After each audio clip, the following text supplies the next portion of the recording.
আজকে আমি ইলিশ মাছ দিয়ে বেগুন দিয়ে করবো, ডিমওয়ালা ইলিশ। বেশি ভাজা যাবে না। বেগুন ঝিঙে সব কেটে রেখেছি।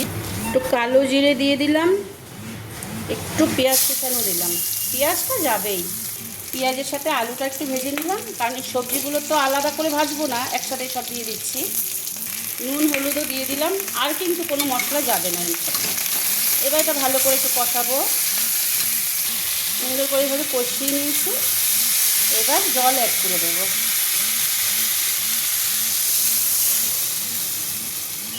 এটা একটা পাতলা ঝোল হবে।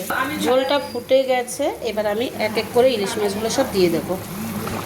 আমার আলু বেগুন ঝিঙে দিয়ে ইলিশ মাছের পাতলা ঝোল রেডি। আপনারা চাইলে কাঁচকলাও দিতে পারেন। এবার নামিয়ে ফেলবো, একটু ঝোল রাখলাম। তাহলে এখন এই অবধি, আবার পরে আসছি।